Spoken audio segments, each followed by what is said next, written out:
Benarkah beberapa hal dalam hidup terkadang ada yang membekas dalam ingatan, ada yang menjadi kenangan indah atau hal-hal yang kita anggap berarti?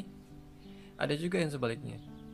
Ada ingatan tentang hal yang tidak pernah kita inginkan, ingatan tentang luka atau kecewa. Dulu, hal itu selalu berusaha keras untuk melupakan, mencari banyak kesibukan, melakukan banyak hal, dan juga berusaha sebisa mungkin mengisi setiap waktu yang ada dengan hal-hal yang kusukai. Intinya aku berusaha mengalihkan pikiran dan trauma yang mungkin datang dengan hal-hal yang menyenangkan dan positif. Upaya itu berhasil sementara waktu, tapi di lain hari, kenangan itu hadir lagi. Ingatan itu menyelinap saat diri mungkin tengah lengah, semakin membenci dan berusaha menghindar. Kenangan itu malah seolah melekat dan tak mau hilang. Setelah hari-hari berlalu dan banyak hal terlewati, aku mengerti akan suatu hal.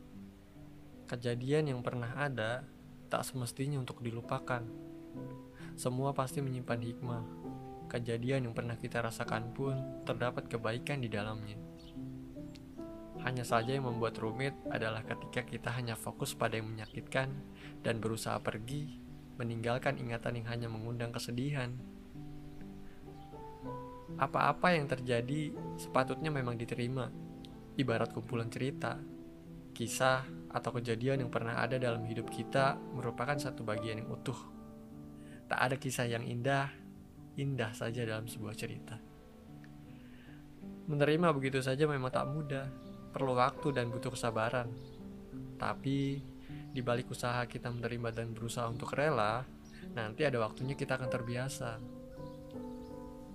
Semuanya pasti terdapat kebaikan. Entah nanti kamu lebih berhati-hati setelahnya, mengambil pelajaran untuk menjadi dewasa, atau kebaikan yang lainnya. Tersenyumlah. Yang lalu biarlah berlalu. Ada hari di mana kamu bersedih, tapi harus ada masanya kamu kembali pulih. Semua perlu waktu memang. Yakinlah bahwa Dia yang Maha Baik pasti menyelipkan rahmat di antara setiap musibah dan ujian. Percaya saja dan biarkan Dia mengatur. Terus berjalan dan biarkan waktu juga ikut menyembuhkan. Jika bahagia kita lahir dari hal-hal yang sederhana, akan jadi sederhana juga cara kita memperolehnya. Sebaliknya, ketika kita terlalu tinggi dan dalam meletakkan bahagia, maka kita pun akan sulit dan rumit untuk mendapatkannya. Boleh jadi saat kita merasa sulit untuk bahagia, itu karena kita telah meletakkan definisi bahagia dengan hal yang sulit untuk kita gapai dan raih. Kita meletakkan bahagia kita pada ukuran-ukuran duniawi. Sehingga jika kita tak mendapatkannya, kita menjadi sulit untuk bahagia. Bahagia itu akan jadi dekat dan mudah didapat jika kita mulai menyederhanakan definisi dari bahagia itu sendiri. Tak perlu jauh-jauh dan tak perlu sampai muluk-muluk.